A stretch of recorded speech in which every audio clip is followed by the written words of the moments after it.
জন্য কি দলিল দরকার?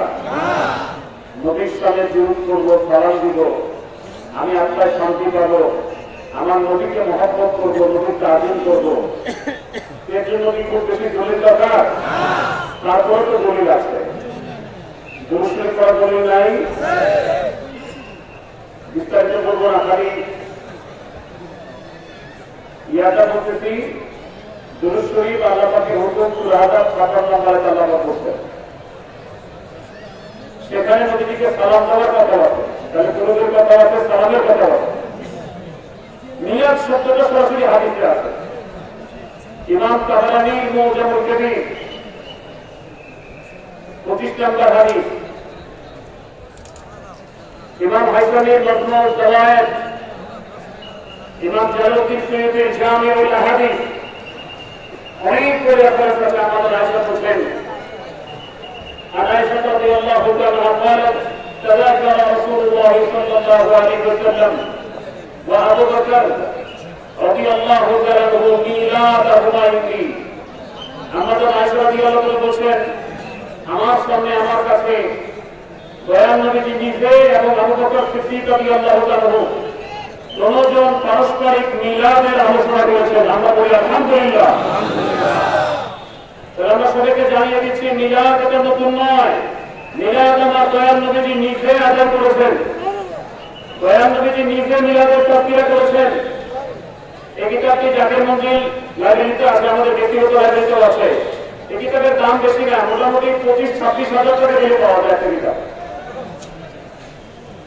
ইংরেজি শরীফের দ্বিতীয় খণ্ডে ২০৩ পৃষ্ঠা, এটা আলিয়া মাদ্রাসার কামেরে পড়া হয়, তাওহীদ মাদ্রাসার জামায় পড়ানো হয়। জামিয়া তিরমিজিতে আমাদের বাব আছে, যার নাম হলো বাবু মা জাআ ফি মিলাদিন নবী সাল্লাল্লাহু আলাইহি ওয়াসাল্লাম। আজকে থেকে ১২০০ বছর আগে ইমাম তিরমিজি আলাদা বাব দেখেছেন যে আমি যে হাদিসগুলি আনতেছি এটা হলো মিলাদের হাদিস। যেটা সুবহানাল্লাহ। কিয়াম তো নিয়ে ঝামেলা আছে। কিয়াম নবীকে দাঁড়ায় সালাম দিয়ে গেল, নবীকে সালাম দেওয়ার সময় দাঁড়ায় কেন? ১ মিনিটে যারা আলেম ওলামা আছেন, ভাইয়া মনোযোগ লাগায় শোনেন, আমরা এদিকে ফরজ বলছি না,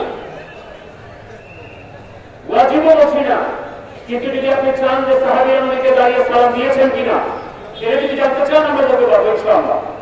সূরা আহজাব ৫৬ নম্বর আয়াতের তাফসীরে তাবারী শরীফ, বিশ্বের ১ নম্বর তাফসীর তাফসীরে তাবারী শরীফে সূরা আহজাবের ৫৬ নম্বর আয়াতের তাফসীরে এসেছে, হযরত কাব ইবনে উজরা রাদিয়াল্লাহু বলেছেন, লাম্মা নাযালাত ইন্নাল্লাহা ওয়া মালাইকাতাহু ইউসাল্লুনা আলান নবী ইয়া আইয়ুহাল্লাযীনা আমানু সাল্লু আলাইহি ওয়া সাল্লিমু তাসলিমা।